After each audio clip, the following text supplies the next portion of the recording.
When the bank VP called to thank me for my $1.2 million mortgage payment, I nearly dropped my coffee.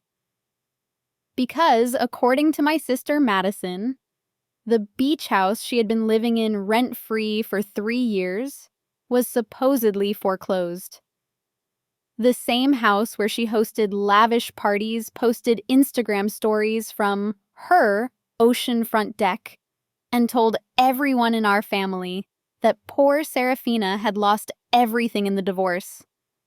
Turns out, my monthly auto payments never stopped, and Madison knew exactly what she was doing.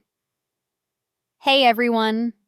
Before we dive into this wild family betrayal story, I want to know, where are you watching from today? Drop your location in the comments. If family drama and sweet revenge are your thing, smash that like button and subscribe because this story has more twists than a pretzel factory. Trust me, you will not see the ending coming, and the way karma comes full circle will leave you speechless. Let me rewind to where this nightmare began.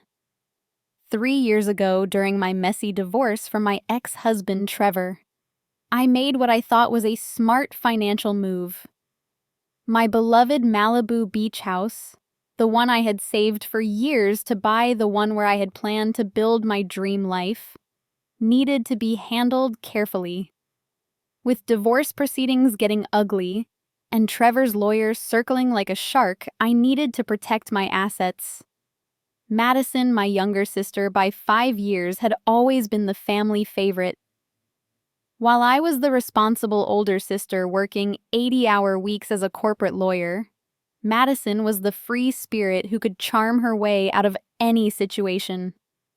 When she approached me with tears in her eyes, explaining how her startup had failed and she was facing eviction from her downtown apartment, my heart melted. "Sarah, I just need a place to stay for a few months," she had pleaded, using the childhood nickname that always made me cave. "Just until I get back on my feet. You know how Mom and Dad worry about me." The house was sitting empty anyway. I was living in a temporary apartment closer to my office while the divorce played out. So I made what seemed like a generous offer. Madison could stay at the beach house rent-free for 6 months, just long enough to figure out her next move. I even offered to keep paying the mortgage, utilities, and maintenance costs. "You are literally saving my life," Madison had sobbed, hugging me tight. "I promise I will take such good care of it. And the moment I can contribute, I will." 6 months turned into a year. Every time I brought up her moving out, there was a new crisis. Her job search was taking longer than expected. She had a health scare. The market was terrible for finding apartments. Each excuse came with tears and promises that she was so close to turning things around. Then came the lie that changed everything. During year 2, Madison started telling people that I had lost the house in the divorce. She spun an elaborate story about how Trevor's lawyers had somehow seized it, how I was devastated and too proud to admit it. She positioned herself as the victim who had inherited this terrible situation, stuck with a house she could not afford, but too loyal to abandon her sister's memory. Our parents bought it completely. At family dinners, they would pat Madison's hand and praise her for staying strong and honoring Serafina's legacy. They started treating the beach house like it was Madison's, discussing renovations she wanted to make, and hosting family gatherings there without ever inviting me. The most infuriating part was watching Madison's social media. Her Instagram was filled with sunrise yoga sessions on her, deck wine nights with friends in her living room, and romantic dinners with various boyfriends on her private beach access.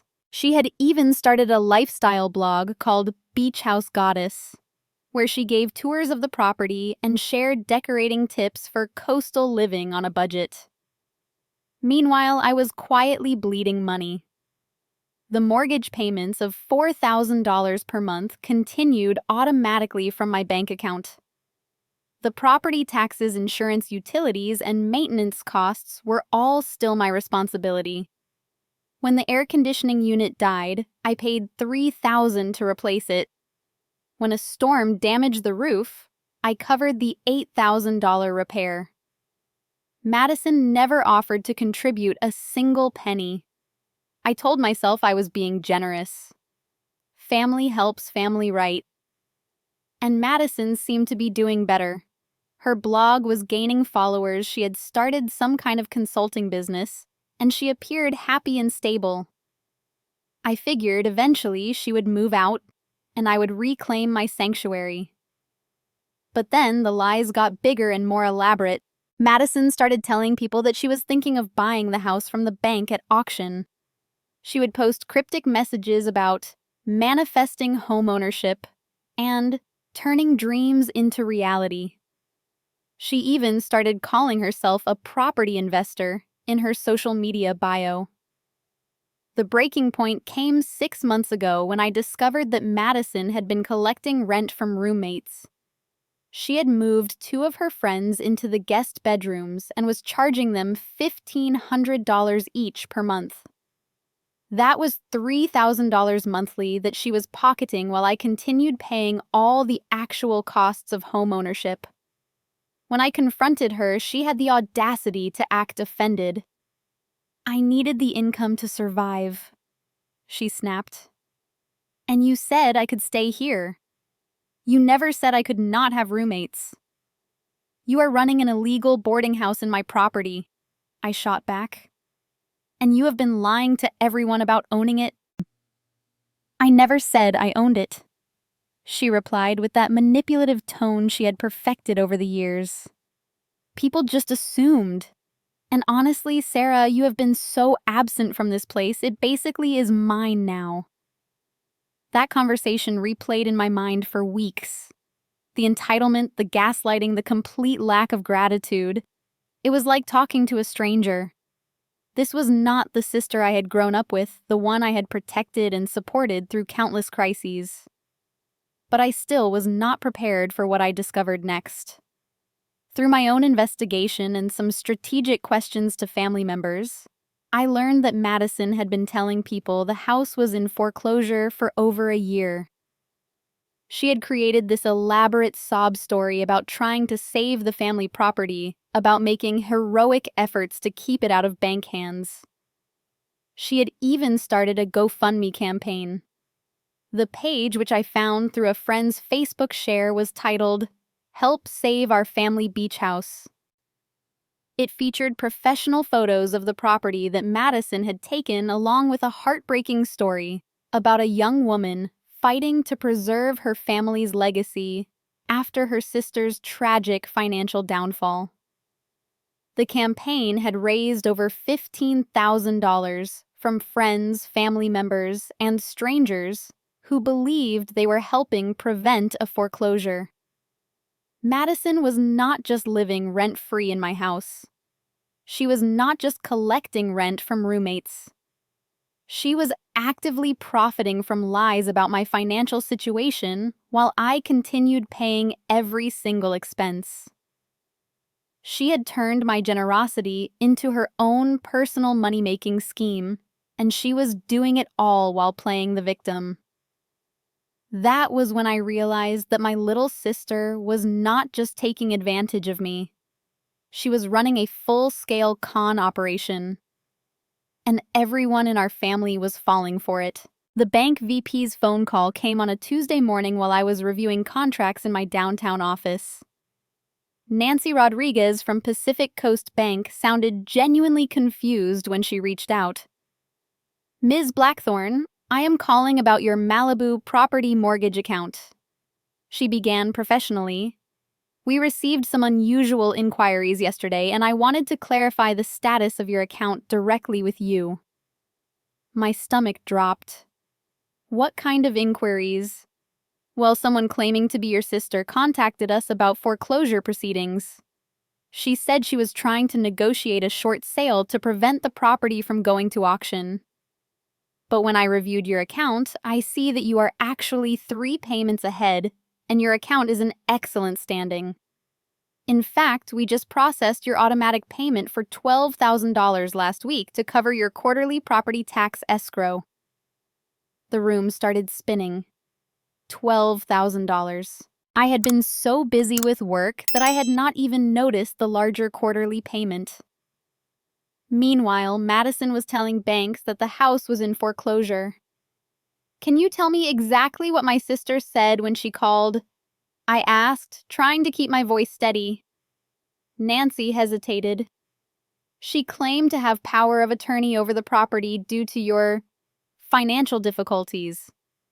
She said you were unable to manage your affairs and that she was trying to prevent a foreclosure by negotiating directly with the bank. She even provided what appeared to be legal documentation." My blood ran cold. What kind of documentation? Supposed power of attorney papers and a document claiming the property had been transferred to her name. But none of these documents were in our system, and when we ran the property records, everything still shows you as the sole owner with an active mortgage in good standing. Madison had not just been lying to family and friends. She had been attempting to commit actual fraud against the bank. She was trying to convince financial institutions that she had legal authority over my property. This was not just family drama anymore. This was criminal behavior. "Ms. Blackthorne, I need to ask, did you give your sister any kind of legal authority over this property?" "Absolutely not," I said firmly. "She has been staying there temporarily, but she has no legal rights to the property whatsoever." "I see. Well, we will need to flag this account for potential fraud attempts, and I would strongly recommend that you contact the property directly to ensure everything is secure." After hanging up, I sat in my office for 20 minutes staring at the wall. Madison was not just taking advantage of my generosity. She was actively trying to steal my house through forged documents. The sister I had protected and supported was attempting to commit felony fraud against me. I called my lawyer immediately. David Martinez had handled my divorce and was familiar with my financial situation. When I explained what was happening, his response was swift and decisive. "Serafina, this is serious criminal behavior. Document fraud, attempted theft, potentially wire fraud, if she has been collecting money under false pretenses. We need to move quickly before she escalates further." "What do you mean, escalates?" "If she is willing to forge power of attorney documents, she might try to forge quitclaim deeds or other property transfer paperwork. She could potentially file false liens against the property, or even try to sell it to unsuspecting buyers. We need to shut this down immediately." That afternoon, I drove to the beach house for the first time in 8 months. I had been avoiding it partly because seeing Madison living my dream life was too painful, and partly because I had been drowning in work since the divorce. But walking up to the front door, I barely recognized my own property. Madison had painted the exterior a completely different color without my permission. The garden I had carefully planned was gone, replaced with trendy succulents and modern sculptures. She had installed new outdoor furniture, a hot tub, and what appeared to be a professional photography setup on the deck. But the biggest shock was the sign in the front yard: "Beach House Goddess Retreat, Wellness Workshops and Private Events." Madison was not just living in my house. She was operating a commercial business out of it, hosting paid events and workshops. I took photos of everything documenting the unauthorized changes and the commercial signage. When I used my key to enter, I found Madison setting up for what looked like a yoga class. Mats were arranged in the living room, and professional lighting equipment was positioned around the space. She looked up when I walked in, and for a split second I saw panic flash across her face before she composed herself. "Sarah?" What a surprise. I was just setting up for a small wellness workshop. A wellness workshop in my living room using my property to run a commercial business. She laughed nervously. It is just a few friends getting together. Nothing major. I pulled out my phone and showed her photos of the exterior signage. Beach House Goddess Retreat. This is nothing major. Look, I can explain everything. Can you explain the fake power of attorney documents you filed with the bank? I interrupted. Can you explain telling them you have legal authority over my property? The color drained from her face. I do not know what you are talking about. Pacific Coast Bank called me Madison. They have documentation of your fraud attempt. They have copies of the forged papers you submitted. For the first time in 3 years, I saw my sister completely speechless. She stood there in my living room, surrounded by yoga mats and professional photography equipment, looking like a deer caught in headlights. I was trying to help, she finally whispered. I thought if I could negotiate with the bank. Help, you told them I was financially incompetent. You tried to steal my house. I never meant for it to go this far, she said, tears starting to flow. It got complicated. People started asking questions, and I had to give them answers. So you decided to commit felony fraud. Madison collapsed onto the couch, her carefully constructed facade finally cracking. I do not know how to get out of this, Sarah. I have built my whole life around this place. My business, my social media, my identity. It is all connected to this house. If people find out I have been lying... Looking at her sitting there, I felt a mixture of rage and pity. This was the sister I had loved and protected my entire life.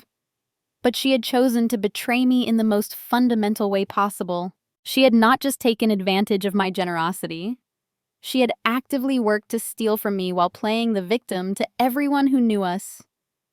Madison, I said quietly, you should have thought about that before you decided to commit crimes against your own sister. That evening, I filed a police report for fraud and theft. The investigation would take time, but the wheels of justice were finally in motion. Madison had crossed a line that I could never uncross, and there was no going back. The police report was just the beginning. Detective Sarah Kim from the Malibu Sheriff's Station took my case seriously, especially when I showed her the forged documents Madison had submitted to the bank. What I did not expect was how quickly the investigation would reveal the true scope of Madison's operation. Ms. Blackthorne, I have been doing this for 15 years, and this is one of the most elaborate family fraud schemes I have seen.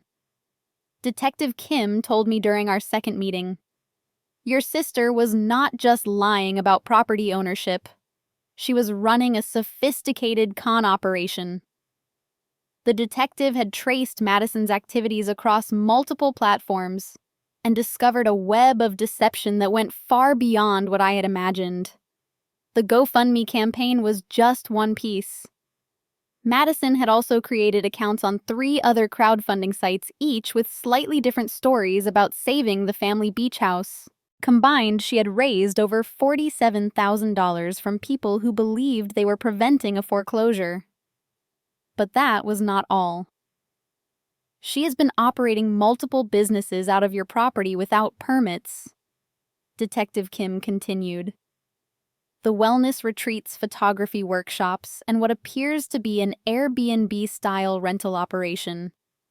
We estimate she has been generating between $8,000 and $12,000 per month in unreported income. I felt sick. While I was paying $4,000 monthly for the mortgage alone, plus insurance taxes and maintenance costs, Madison was potentially earning more than my mortgage payment just from exploiting my property. There is more, the detective added. We found evidence that she has been claiming the property as her primary residence on tax documents, which allowed her to qualify for several small business loans totaling $63,000. The room started spinning again. Madison had used my address to fraudulently obtain business loans, probably using fake documents to prove she owned the property. This was not just family betrayal anymore.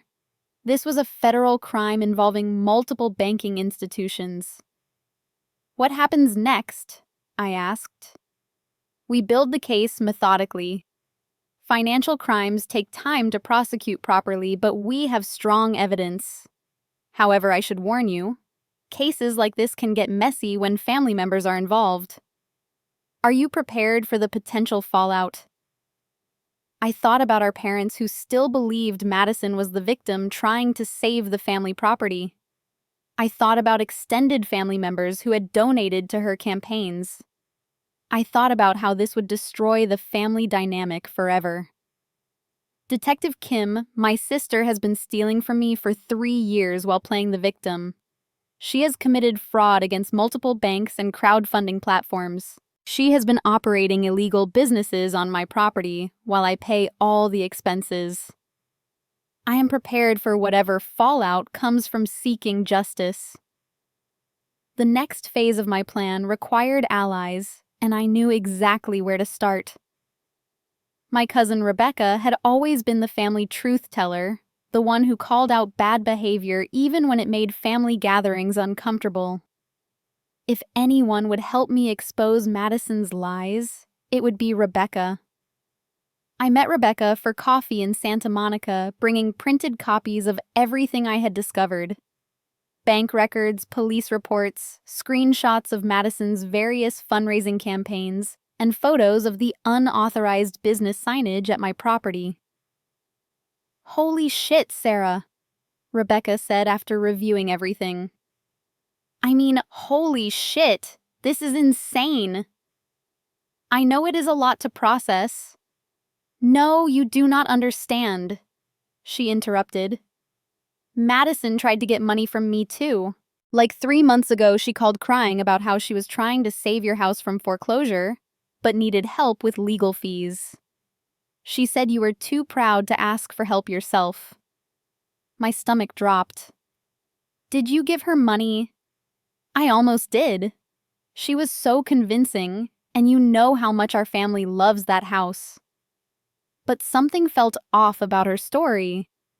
She kept changing details about the timeline and the legal process. So I called you instead." "You called me when?" "I left you a voicemail asking about the foreclosure situation. When you never called back, I figured you were embarrassed and did not want to talk about it. So I just dropped it." I grabbed my phone and scrolled back through old voicemails. Sure enough, there was Rebecca's message from 3 months ago. "Hey Sarah, Madison told me about the house situation. Call me if you want to talk or if there is anything I can do to help." I had been so busy with work that I had completely missed the message. If I had called her back, I might have discovered Madison's lies months earlier. "Rebecca, I need your help. Madison has been lying to everyone in our family, and they all believe her version of events. If I try to expose the truth alone, they will think I am the vindictive sister trying to destroy her. But if you help me show them the evidence..." "Say no more," Rebecca said firmly. "This ends now. Madison has been manipulating our entire family, and I am not going to stand by and watch her destroy you." Rebecca's support gave me the courage to reach out to others who might have information. We started with Madison's roommates, the ones who had been paying her rent to live in my house. Through social media investigation, Rebecca identified them as Jessica and Amanda, both in their mid-20s working in the entertainment industry. I was nervous about contacting them directly, but Rebecca had a better idea. She reached out through mutual connections and discovered that Jessica was actually a friend of a friend from her yoga studio. Within a week, we had arranged a casual meetup. We had no idea the house was not Madison's, Jessica explained when we met for smoothies in Venice Beach. She told us she had inherited it from her grandmother and was looking for responsible roommates to help with expenses. Did she ever mention me or any family financial problems? I asked. Never. She always talked about how lucky she was to have this amazing property and how she was building her business empire. She was constantly bragging about her income from the wellness retreats and photography workshops. Amanda nodded in agreement. Madison was making bank, like serious money. She charged premium rates for everything. The workshops were $300 per person, the retreats were $1,200 for a weekend, and she was booking constantly. My blood boiled hearing the numbers. Madison was potentially earning $15,000 to $20,000 per month for my property, while I continued paying all the ownership costs. She was not just stealing from me. She was building wealth off my investment. Would you be willing to provide statements about what Madison told you? Rebecca asked. Written documentation of her claims about owning the property. Both women agreed immediately. They were actually angry about being deceived and wanted to help. Jessica even offered to put us in touch with some of Madison's business clients, who might have additional information about her operations. Through Jessica's connections, we discovered that Madison had been advertising the property as her family estate in marketing materials for her high-end retreats.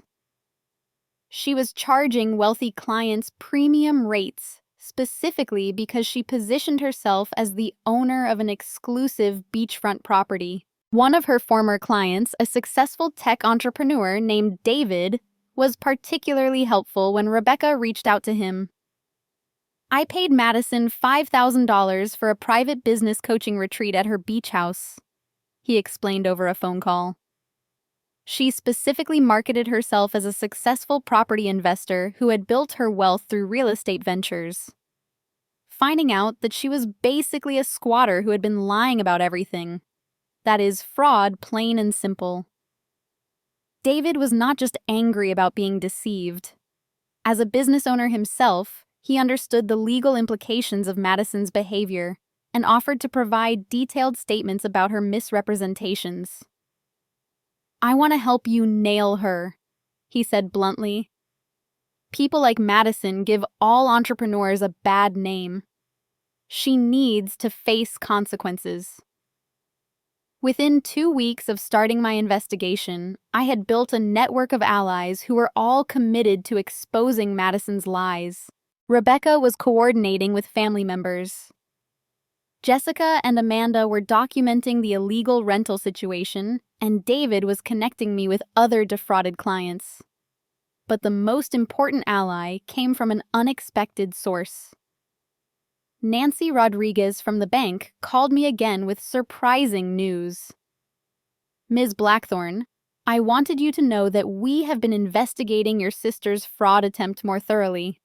It turns out that she also contacted 2 other banks claiming to have authority over your property. One of them actually started processing a loan application before they realized the documentation was fraudulent. She tried to take out loans against my house. Multiple loans. If she had been successful, you could have been on the hook for hundreds of thousands of dollars in debt that you never authorized. We are treating this as a serious criminal matter now. The bank was not just a victim of Madison's fraud. They were now actively working with law enforcement to build the case against her. I finally had the allies and evidence I needed to expose Madison's crimes completely. But I was about to learn that having allies did not guarantee victory. Sometimes the people you trust most are the ones who betray you when the stakes get high enough. What would you do if you discovered that your most trusted ally had been secretly working with the person who betrayed you? Let me know in the comments because the next part of this story will shock you.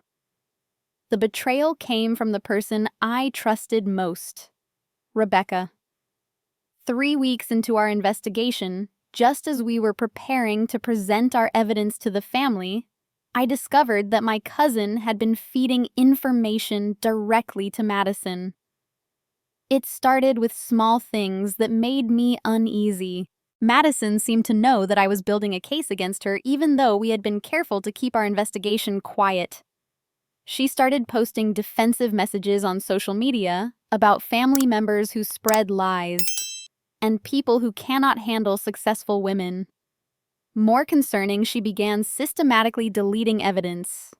Old social media posts about the foreclosure website, content about her business operations, and even the GoFundMe campaigns.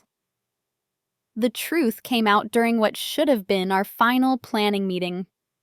Rebecca, Jessica, Amanda, and I were sitting in a coffee shop in Manhattan Beach, reviewing our timeline for confronting Madison and presenting evidence to our parents. I was explaining how we would approach Detective Kim about coordinating with the family meeting when Rebecca's phone buzzed. She glanced at it quickly, but not quickly enough. I caught a glimpse of the message preview. "Thanks for the heads up about the detective meeting. I owe you big time. Rebecca." I said slowly, "Who just texted you?" Her face went pale. "Just work stuff." "Show me your phone." "Sarah, do not be paranoid." "Show me your fucking phone right now." Jessica and Amanda looked uncomfortable as the tension escalated, but I was not backing down. Something was very wrong, and I could feel it in my bones. "I cannot believe you are acting like this," Rebecca said, but her voice was shaking. "After everything I have done to help you. What you have done to help me, or what you have done to help Madison." The coffee shop suddenly felt too small. Other customers were starting to stare, but I did not care anymore. My family had taught me that blood loyalty was everything, but apparently that only applied when it was convenient. "Fine," Rebecca snapped, pulling out her phone. "You want to see here?" The message thread between Rebecca and Madison went back 2 weeks. 2 weeks of Rebecca sharing every detail of our investigation, every piece of evidence we had gathered, every strategy we had planned. Madison knew about the bank investigation, the police report, the statements from her roommates and clients. Everything. But the messages revealed something even worse. Madison had not just been receiving information from Rebecca. She had been paying for it. Rebecca received $3,000 from Madison last week, Jessica said quietly, reading over my shoulder. $3,000 to spy on her own cousin. "It is not like that," Rebecca said desperately. "Madison was going to lose everything. Her whole life, her business, her reputation. You were going to destroy her completely." "She destroyed herself," I screamed, not caring who heard me. "She committed fraud. She stole from me for 3 years. She lied to our entire family." "But she is family, Sarah. She is your sister, and you are going to send her to prison." "She belongs in prison. She is a criminal." Rebecca's betrayal cut deeper than Madison's original theft. Madison was selfish and manipulative, but that was nothing new. Rebecca was supposed to be different. She was the family member I had trusted with my deepest pain, the ally I had counted on to help me seek justice. Instead, she had sold me out for $3,000. "How long have you been working with her?" I asked, trying to control my voice. "Since the beginning," Rebecca admitted.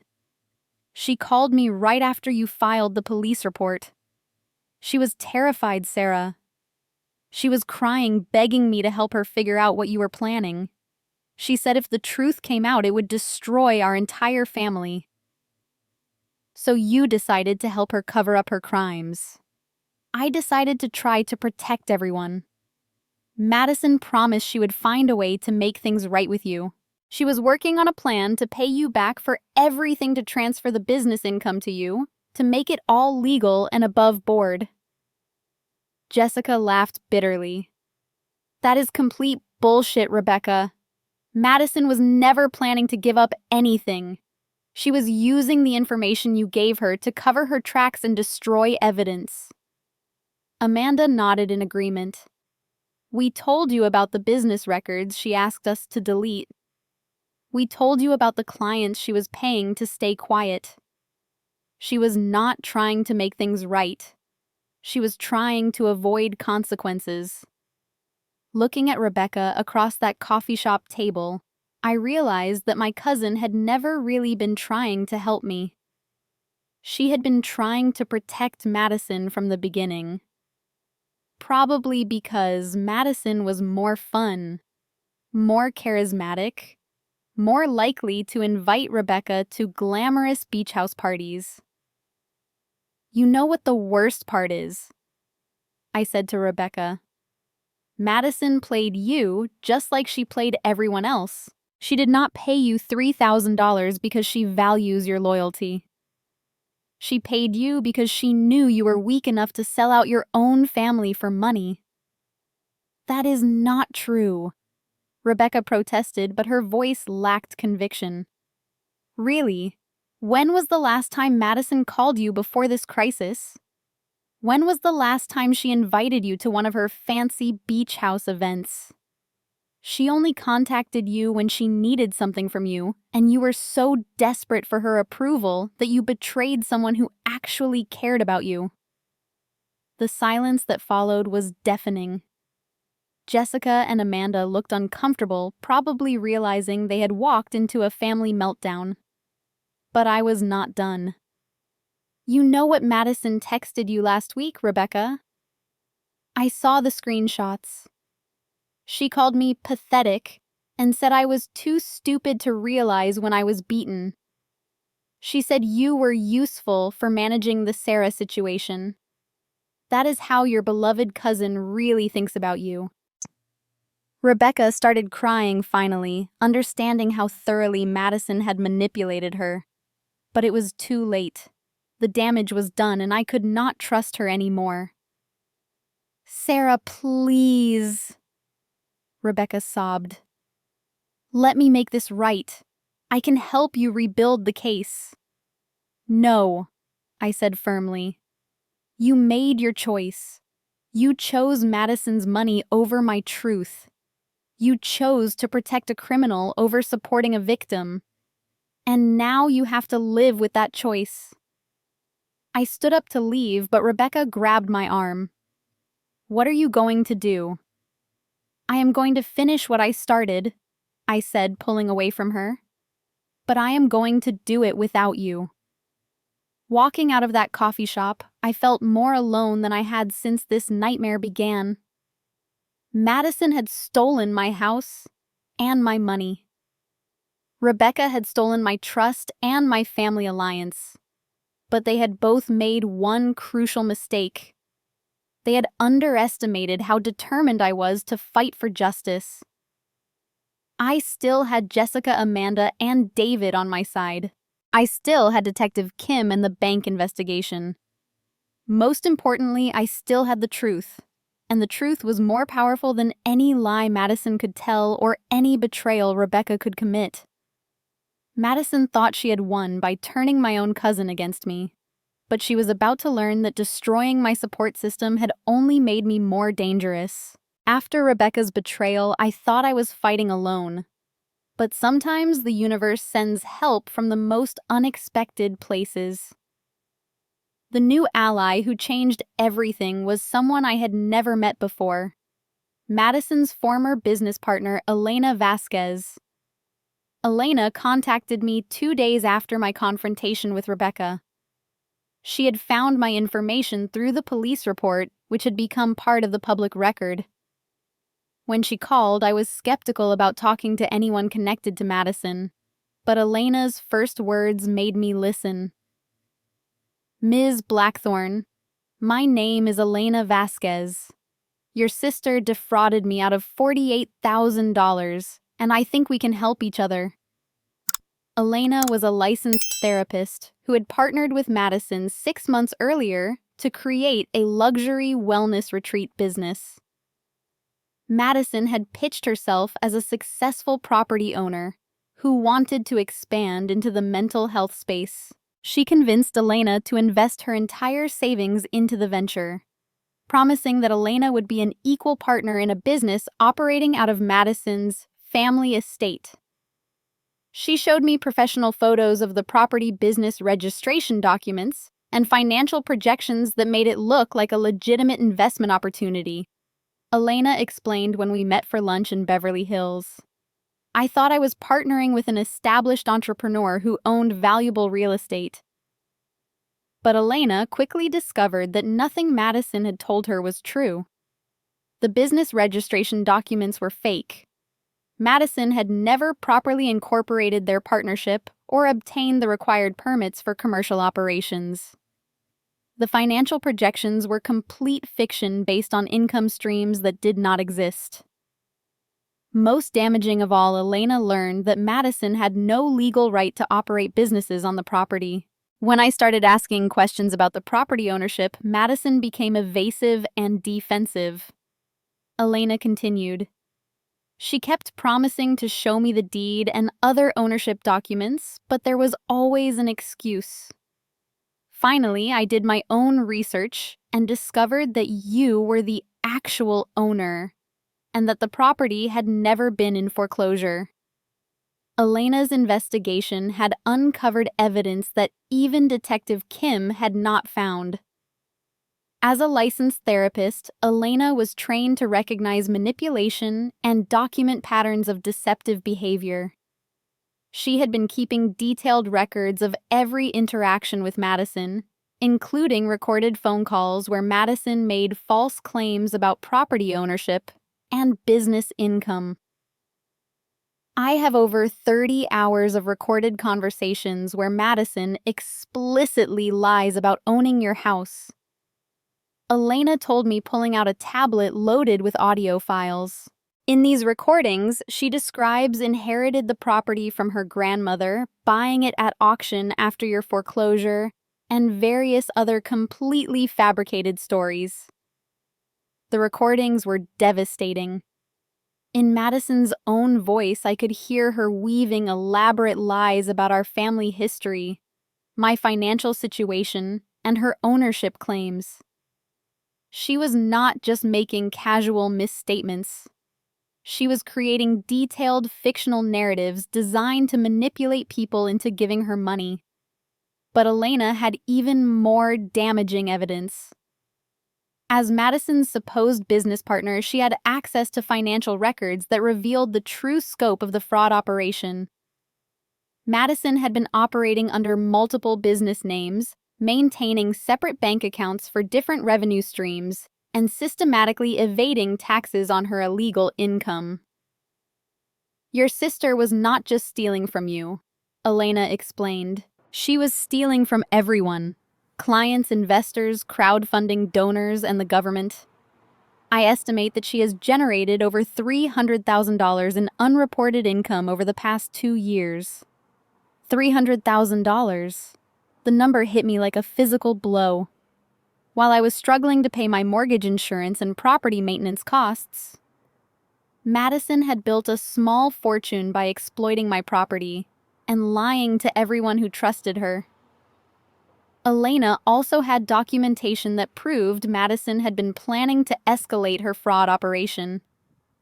She found emails where Madison discussed selling fake ownership shares in the property to multiple investors, essentially running a Ponzi scheme using my beach house as collateral. She was going to keep selling partnership stakes until someone eventually discovered the truth, Elena said. By then, she would have collected hundreds of thousands of dollars from investors who thought they were buying into legitimate real estate. The most chilling part of Elena's evidence was a series of text messages where Madison discussed dealing with the Serafina problem. She had been actively planning ways to prevent me from discovering her fraud including strategies for having me declared mentally incompetent so she could gain legal guardianship over my assets. She researched adult conservatorship laws and contacted lawyers about having family members declared unable to manage their own affairs, Elena revealed. She was trying to figure out how to legally steal everything from you. I felt sick reading Madison's messages. My own sister had been planning to have me declared mentally incompetent so she could steal my entire life. This was not just financial fraud anymore. This was a calculated attempt to destroy my autonomy and identity. But Elena's most valuable contribution was her professional expertise. As a licensed therapist, she understood the psychological patterns behind Madison's behavior and could help me prepare for what would happen when the truth finally came out.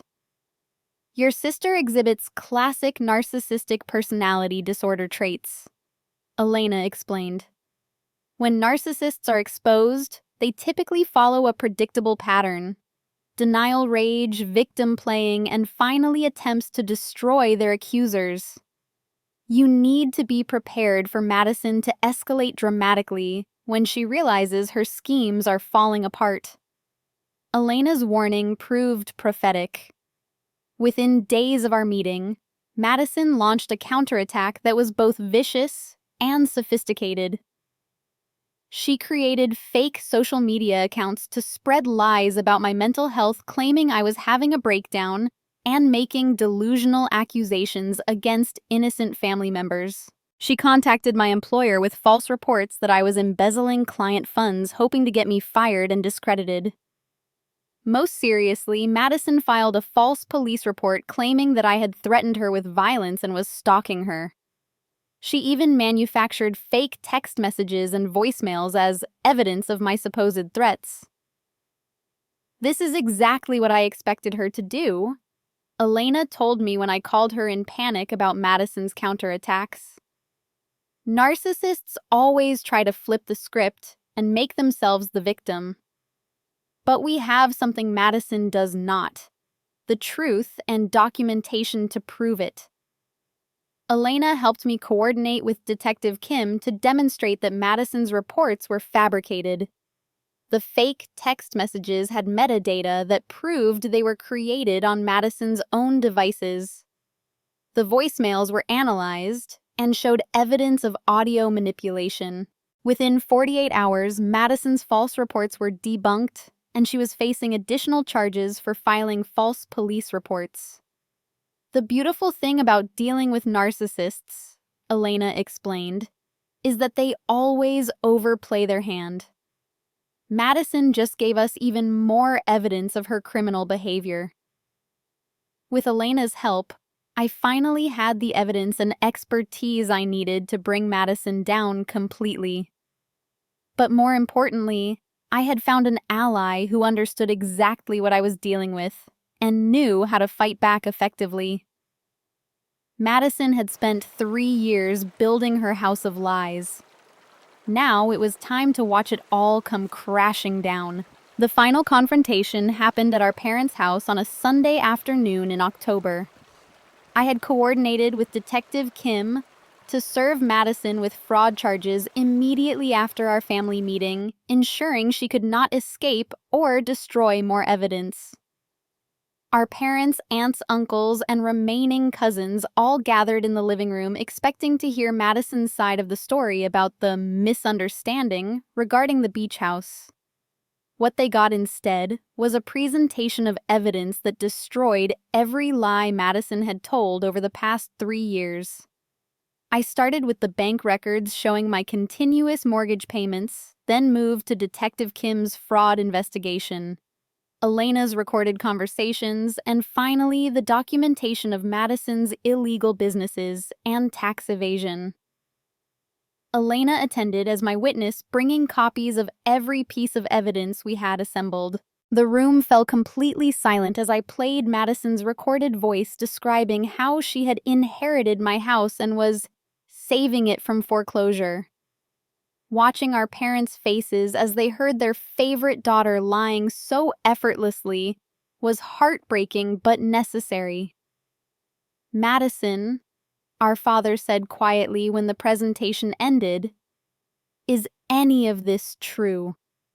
Madison tried one last manipulation, breaking into tears and claiming that she had been trying to protect the family and make sure everyone stayed together.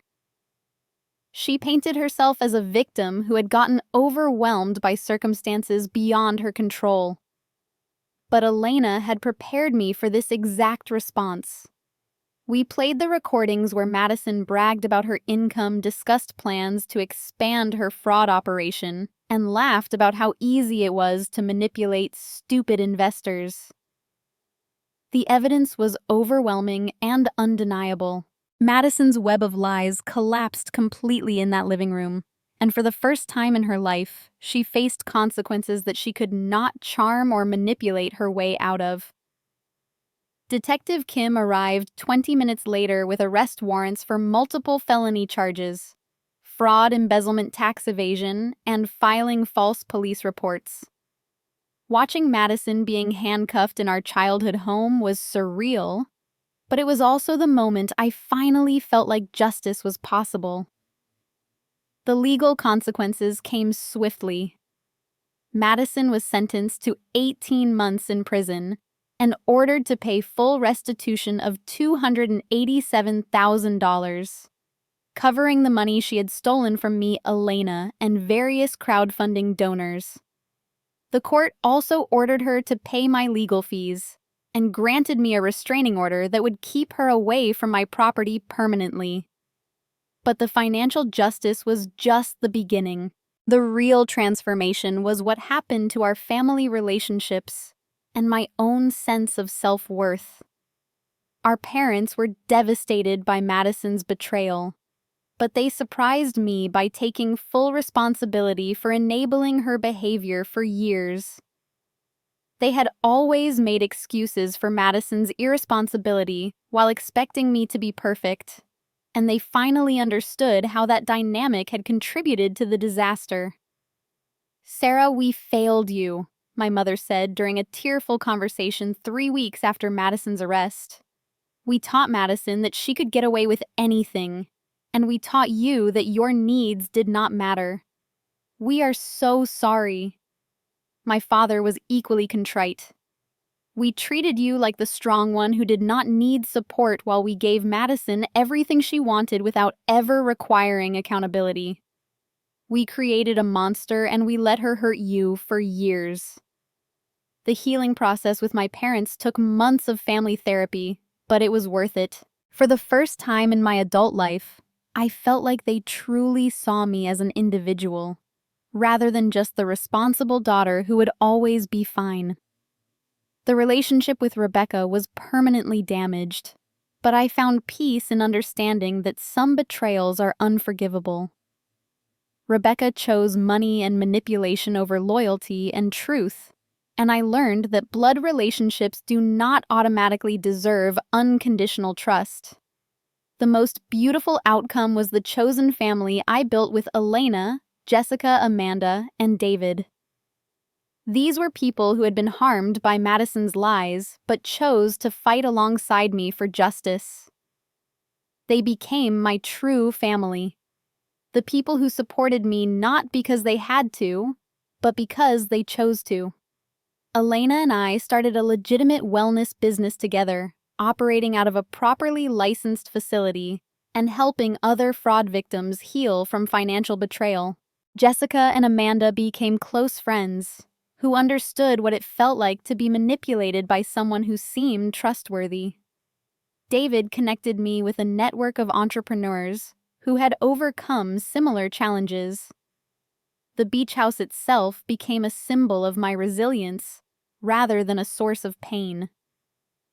I renovated it completely, removing every trace of Madison's unauthorized changes and creating a space that truly reflected my values and dreams. I host small gatherings there for my chosen family, And every sunset from that deck reminds me that I fought for what was mine and won. Madison was released from prison after serving 14 months, but the lasting consequences of her choices continue to follow her. She lost her social media following when the truth came out. Her business reputation was permanently destroyed, and she struggles to find employment due to her criminal record. The $47,000 she raised through fraudulent crowdfunding campaigns had to be returned to donors, leaving her in significant debt. Most importantly, Madison lost access to our family entirely. The restraining order prevents her from contacting me, and our parents made the difficult decision to cut off contact until she completes extensive therapy and makes genuine efforts to atone for her actions. Looking back on this experience, I learned that family loyalty should never require accepting abuse or enabling criminal behavior. Real love sometimes means holding people accountable for their choices, even when those people are family members who you once trusted completely. I also learned that justice is possible even when it seems like manipulative people always win. It took patience, evidence, and the right allies, but eventually the truth came out and consequences followed. The beach house that Madison tried to steal is now truly mine both legally and emotionally. Every mortgage payment I make feels like an investment in my own strength rather than a burden I carry alone. And every wave that crashes outside my windows reminds me that some storms make you stronger. Have you ever had a family member betray your trust in ways that seemed unforgivable? What would you have done in my situation? Would you have pressed charges against your own sister? Or would family loyalty have held you back? Drop your thoughts in the comments below, because I read every single one, and your perspectives help me process this wild journey. If this story taught you anything about standing up for yourself or recognizing manipulation in your own life, please hit that like button and subscribe for more real-life drama and justice stories. Share this with anyone who needs to hear that it is okay to fight back when family members cross the line into criminal behavior. Thank you for taking this emotional roller coaster with me. I hope my experience helps you recognize that you deserve better than people who take advantage of your generosity, even when those people share your DNA. Sometimes the family you choose is stronger than the family you are born into. And there is incredible power in standing up for truth, even when it costs you everything. Until next time, remember that justice might be slow, but it is worth fighting for.